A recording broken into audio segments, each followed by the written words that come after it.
Hi, it's John from Under the Table Hot Sauce. I'm here with my friend, the star of the show, Jimmy Farrow. Yeah, what's up, JB? Nah, nothing. It's been a hot summer, and for all your barbecue needs, you can go to underthetablehotsauce.com.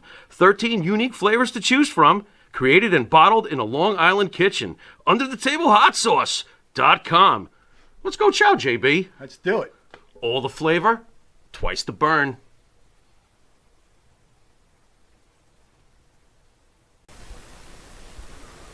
M&J Video Games and Collectibles. Sport and non-sport cards, wrestling items, autographed items. We buy, sell, and trade. M&J Video Games and Collectibles, located at 1049 Queen Street, Southington, Connecticut.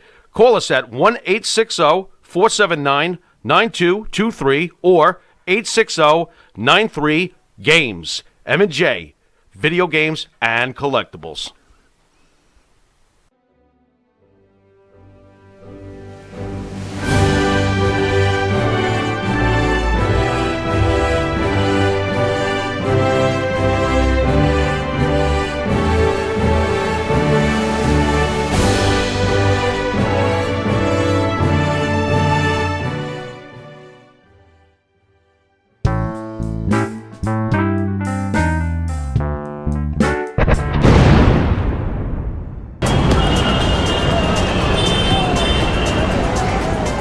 Dino Luzi energy drink. Yeah, it's that good.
Ladies and gentlemen, this is the third installment of the broadcast slash podcast, The King's Bodyguard, with your host, Grandmaster Dave Hebler, the most prolific authority figure on Kempo karate in the world.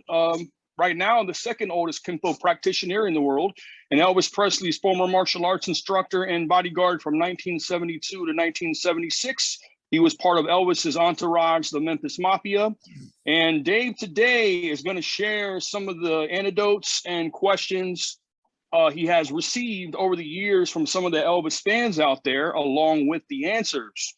So, Mr. Dave Hebler, take it away. Thank you, Jim. I wanted to start off by saying recently I've received a whole bunch of questions from you guys, and I'm going to get busy answering those questions in just a few minutes. But before I do that, I would like to talk about a couple of things real quick, if I may. First one, how do I get your questions? Most people don't know how to send their questions to me. So real quick, I want to tell everybody, if you want to send me a question, you send it to my website, which is www.thedavehebler.com. Go to contact, fill out your information, ask me your question. What happens is that comes directly to me. I download it, and then I make a copy of it, and then I write out the answer along with it. So I have everything in writing. So anyhow, that's how you get the questions to me. But before we get to the answers, I want to talk about a mission of mine that's been near and dear to my heart for some 50 years. And the topic I want to talk about is violence against women. Statistics from the FBI, the Justice Department, other agencies show that approximately 10 million women and young girls are violently assaulted every year right here in the United States of America. And here's a really sad aspect to that. The majority of those 10 million victims are young girls, age 11 to 19. Dave, before you go further, brother, can you back up just a little bit because your whole face is not in the frame? Little bit more. Little bit more. Right there. Yes. Okay. You want me to start again? There you go. Yeah. Oh, yeah. You can continue where you left off. Yeah. Okay. Well, in any event, 10 million victims every year.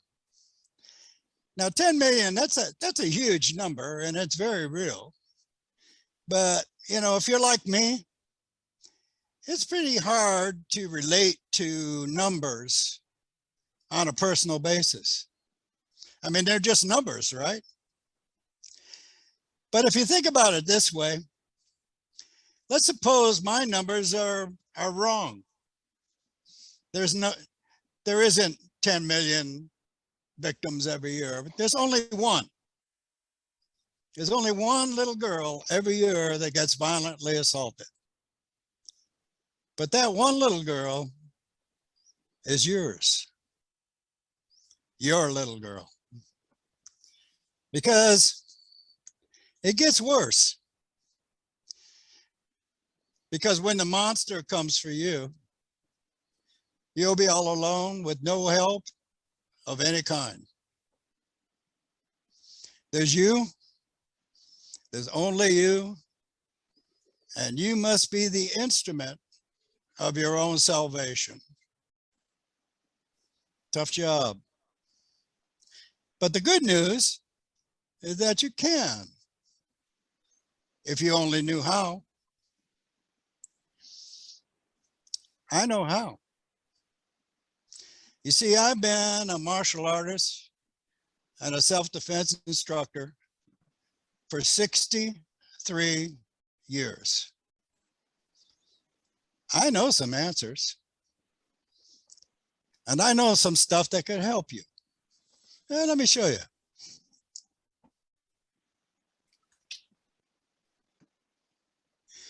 Can you see that? Right there. There you go. Yeah, that's my latest training manual on self-defense for women and young girls. If you, a couple of weeks ago, if you'd have gone to my website, you could have purchased this manual. It's a 6-week course of instruction for $49.95. Really good deal, right? Well, a couple of weeks ago, I made that deal a whole lot better. And the deal now is, if you buy anything on my website, like if you buy a picture, signed autograph picture for $19.95, Or if you buy a signed copy of my book, The Elvis Experience, for $24.95, I will give you the training manual for free. Now, the deal gets even better because it's not just for a couple of weeks. It's not for, a couple of months. It's forever. From this point on, anybody that gets anything from me from my website also gets this manual for free. I send it out as an attachment to an email, so that if you get it, you can forward that email on to somebody who you think might get some good out of the information that's in that manual. And there's a lot of good stuff in there, I'm telling you. And that's my way really of giving back. And I've been doing this for this thing. This is my 4th edition. I've been doing it for 50 years. So there's some good stuff in there. So anyhow, that's that with that. Let's talk about some Elvis questions. What do you say? Absolutely. All right. Like I said, as you might imagine, over the years, I've received hundreds and thousands of questions. What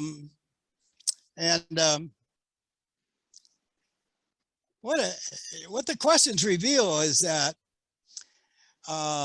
what people are interested in is what was Elvis Presley, the person, really like?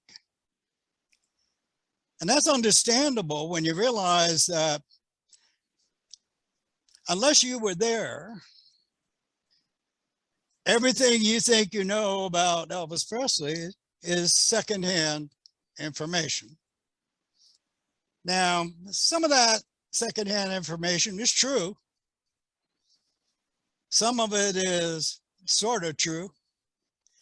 And some of it is just plain not true.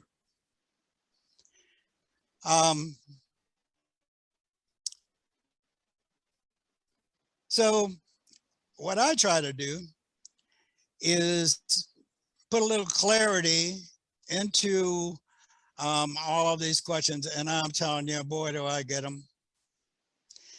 And like I said, I record them and I put them down, and then I give you question number 1 right off the bat.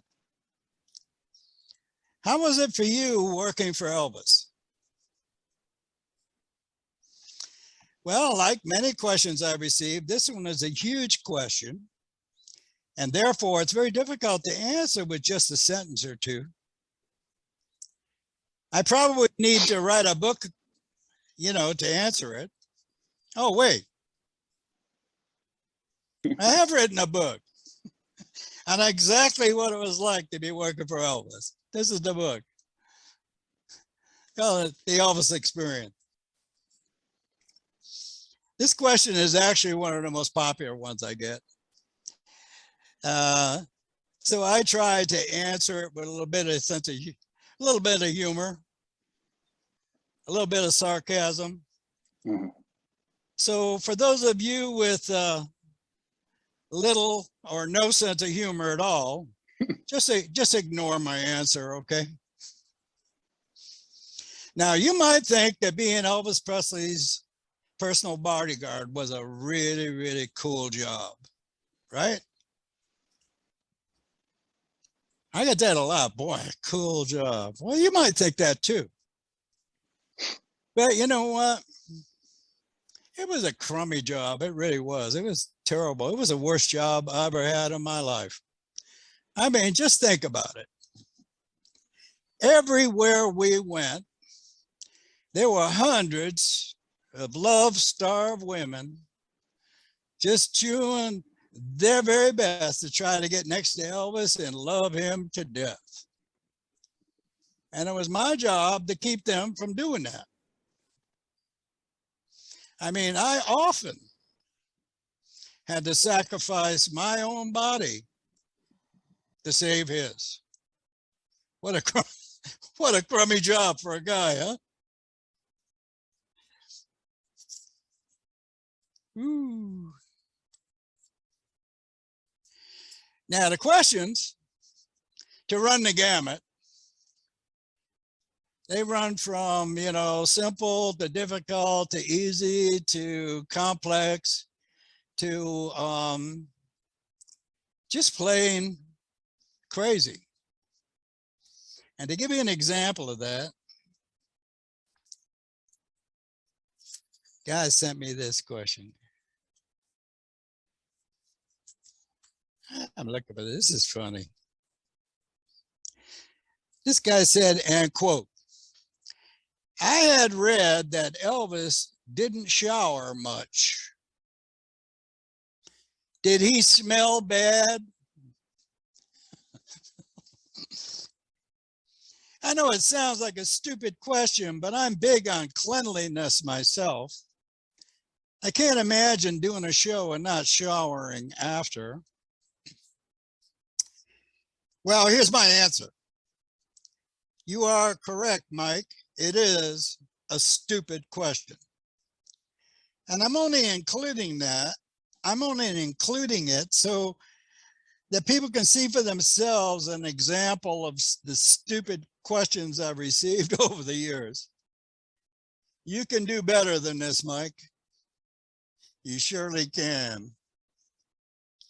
And with that, I'll move over to some recent ones I got.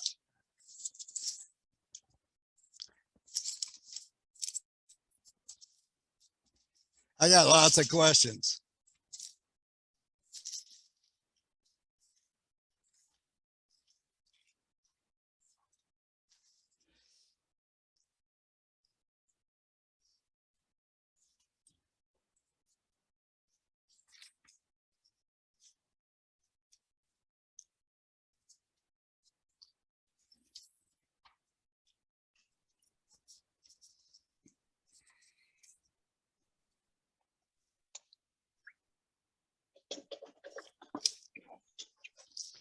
Okay, here we go.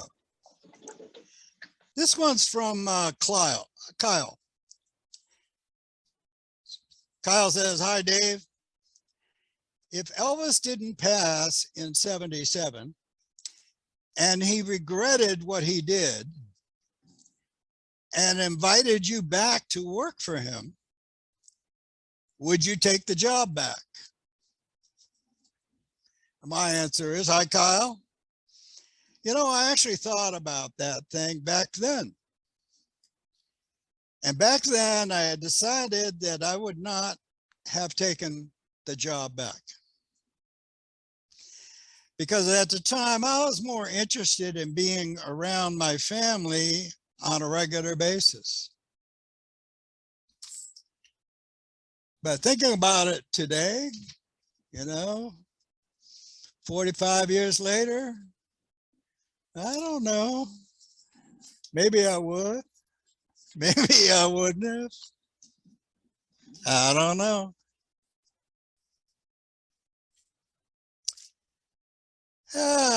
This one's from Mariah. Mariah says, my question is, do you think Elvis ever found his soulmate, his true love? Now, Mariah, this is really a unique question. This is the first unusual question that I think I've ever received on Elvis. It's a pretty good one. Well, hi, Mariah. I really don't know if he found his true love,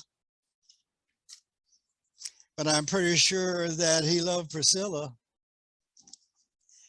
And of course, his mom and his daughter. He certainly loved his mom and dad, and of course his daughter. He also loved the rest of his family, and he loved his fans too. He loved you. But if he did find a soulmate or true love, in my estimation, It was Priscilla. I could be wrong, but I don't think so. Here's one from Charles. This one's a little involved. Dave, I sent you a message in Messenger that my dad, Donald Fortenberry, had played with Elvis and even delivered milk with him. But I didn't get a response. I'm looking for anyone that has any information about my dad, as I have never met him. I only found out about 5 years ago that he was my biological father, and he passed in 2008. If you can help me in any way, I would greatly appreciate it. Thank you. Now that's a different question. And the answer is, hi, Charles, I'm sorry to tell you, I have no knowledge or information about your biological father at all. Have you tried ancestry.com? And good luck on your quest. I can't imagine being in his position, trying to get that information. Unfortunately, I can't help him. I wish I could.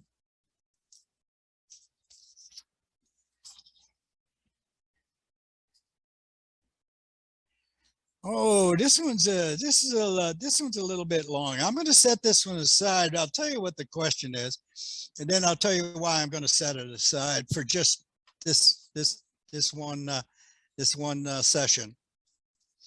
This is from Sandra,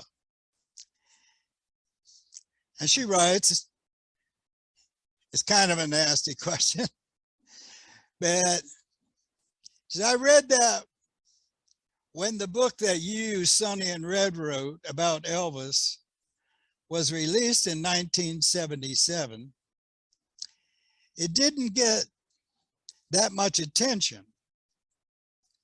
But his passing 2 weeks later created a financial windfall for you three, and then you sold 3 million copies of your tell-all. Is this true? Her second question is, do you talk about the details of your book when you attend Elvis events? This book right here, Elvis, What Happened? Well, I'm going to give you an initial answer to your question, Sandra, and then I'll let it go because I am going to do an in-depth talk about this particular book at a later session. So if you'll be happy with my answer, my brief answer, it goes like this. Hi, Sandra. Yes, I do talk about the book when I attend events. But what you don't know is the fact of the matter is that I hated that book. I hated this book. Me and Red and Sonny were led to believe that the book would come out more balanced than it did. And I was surprised and quite upset when it didn't. The tabloid journalists who wrote the book, along with the publishers, decided to sensationalize the book and did so without our knowledge. We spent an entire month in a hotel room answering question after question, and most of it was positive. Most of the positives never even got into the final draft of the book. Just read the words on the front and back covers of that book. And I'll read them for you. The dark other side of the brightest star in the world. 3 of his closest companions tell a shocking, bizarre story. on the back. A devoted and generous son, a generous friend, a model army recruit, a gifted entertainer, a beloved hero to millions. This is the Elvis Presley the world knows and cherishes. It's the only good thing they said in the whole book. Brooding, violent, obsessed with death, strung out, sexually driven. This is the other side of Elvis, according to the three men who lived with him through it all. A man who charms a beautiful young fan into joining him on a drug binge for two that nearly kills her. Takes a group of friends on a 3 a.m. visit to a mortuary to look at corpses and talk about embalming. Hurls a pool cue at a party guest who interrupts his game, injuring her breasts. Talks with his bodyguard about a hit on the man who stole his wife. Has for years leaned heavily on uppers and downers.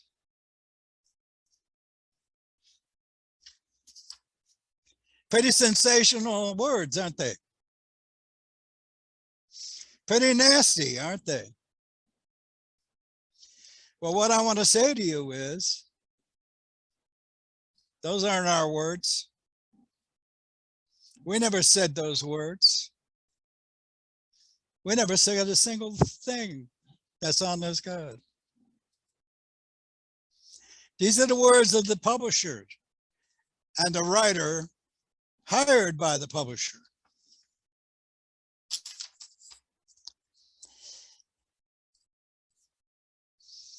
With respect to the millions of dollars that we made off of the book and the millions of books that were sold, how do you know 3 million copies were sold? I don't know that. Really, I don't. And I want to answer that money question, because I get this quite often from people. Oh, you're writing another book. You're doing some more Elvis stuff. What? Did you run out of all the millions of dollars that you made writing that nasty book? Well, I wish that were true. But the truth of the matter is, I made 1.6 cents per book. Less than 2 pennies. And that's the truth.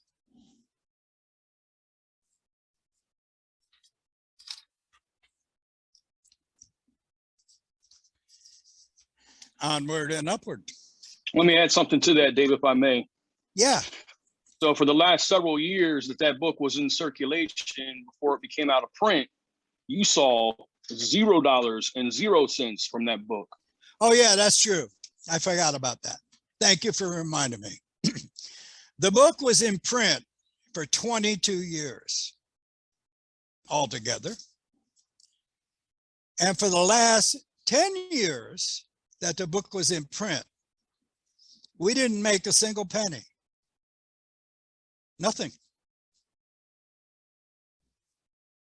Obviously, they sold books during that period of time, right?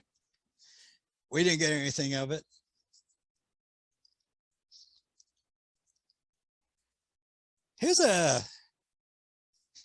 I kind of like this question. This is from Karen. And she writes, "Hello, Dave.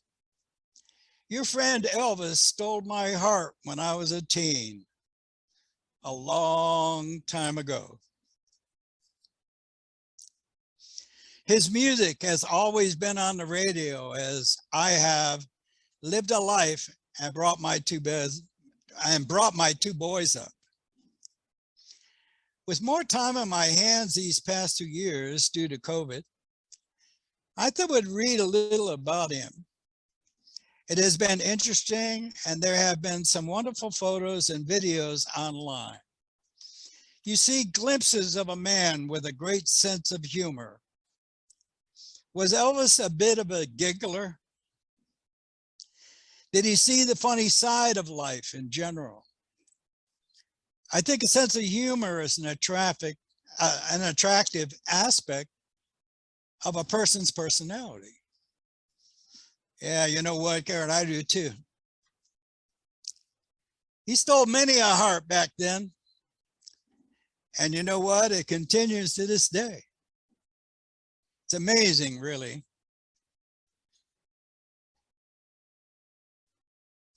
Your suggestion is correct. Elvis had an amazing sense of humor, and he laughed a lot. We all did, frankly. Elvis enjoyed himself a lot and saw humor in almost everything. He and we had some fun times with lots of giggles, if you can imagine. And we did.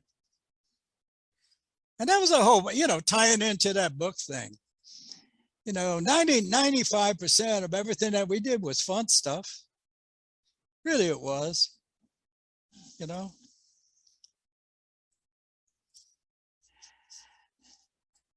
The negative, of course, being the drugs. Here's another question. This is from Sarah. Hi, Dave. It must have been such a privilege to have had the great pleasure to be so close to Elvis. Personally, I mean. I was wondering what some of the sweetest, most generous moments you experienced with him was. He is the man I know about with the biggest, most generous heart, and there are so many beautiful stories of him giving to others and caring deeply for others. So I would love to hear what you have experienced with him. Best regards, Sarah. This is one of those big questions, that takes forever to answer completely. So I'll try to be brief and still answer the question. So, hi, Sarah. You're correct. Elvis was the most generous human being that I have ever met. He gave away houses, furniture, cars, trucks, motorcycle, clothing, money, jewelry, and supported a number of charities. Speaking from experience, I was one of those on the receiving end of that generosity.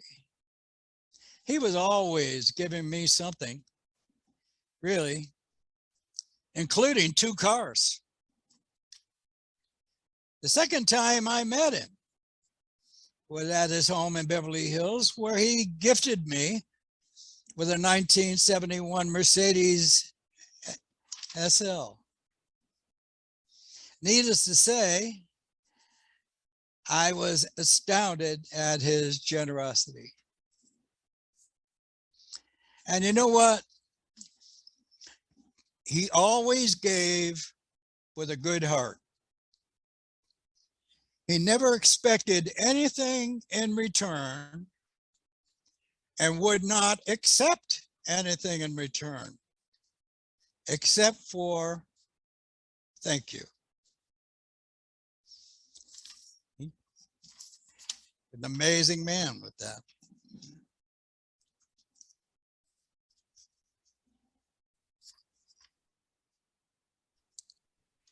Do you think that's part of Elvis's legacy? Because he was a giver while he was here. He wanted people to remember him as a giver. Like he gifted the world of music. He gifted the world of talent. He gifted the people around him circles, nice gifts, nice cars, nice clothes, nice. That's how he wanted to be remembered. Wouldn't you say that? Yeah, that was my experience, and to an amazing extent. To go back to the last session we had when I talked about my background. one of the things that I didn't say at that point in time was, yeah, we lived in a tenement and we didn't have hot water and we didn't have a TV and we didn't have a phone and we didn't have a car. And we also didn't have money. And I learned early on that if I wanted something and that something cost money, then I had to get a job or somehow figure out how to get the money to get what it is that I wanted. So I got a job as a caddy at the Berkshire Hills Country Club, which is a private, beautiful golf course about, 2.5 miles from where I live. So I would get up in the morning at 5 o'clock in the morning. I would walk up to the end of the block. I would steal a loaf of bread from the delivery at the little store that hadn't opened up yet. And then I would walk up to the up the hill to the golf course. And I would slide under a little hole in their fencing where they kept all of their beer and wine and sodas and stuff in the back. And I would steal 2 bottles of beer. And then I would take the 2 bottles of beer and that loaf of bread and hide it in my little hiding places because that was my lunch. Okay. I didn't have any breakfast, by the way. Anyhow, then I would carry a golf bag for 18 holes, 4.5 hours. And often that bag was bigger than me. And for all of that work, I got paid $1.35 for the 18 holes. I was 8 years old at the time. A few years later, I wanted a fishing pole. And there was a fishing pole and reel that was on sale for $14. So I got a job at a bowling alley setting up pins by hand.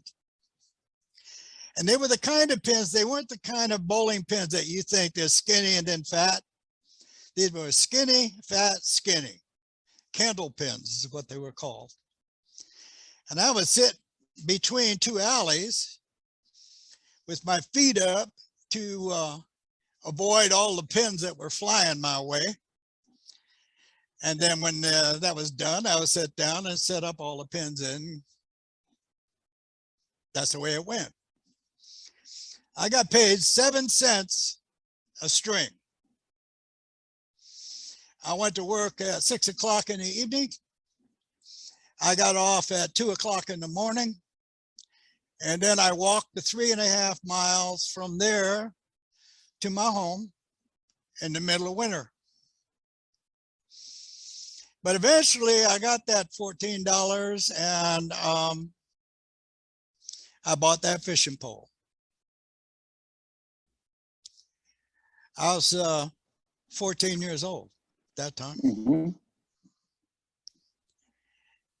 So that kind of brings me up to date on my my little background.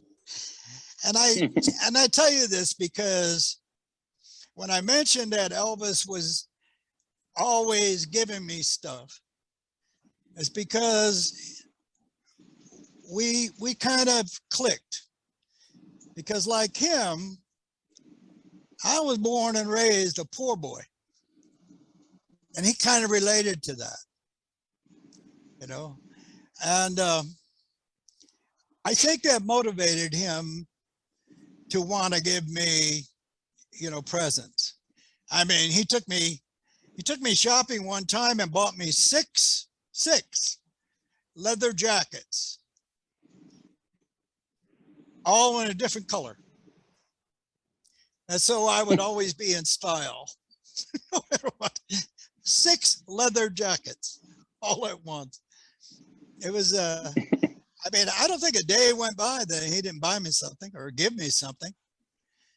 He would look for stuff to give to me. I mean, he gave me a clock from his office, a clock, and a letter opener. I mean, just amazing stuff. Was he a generous guy? So this You bet.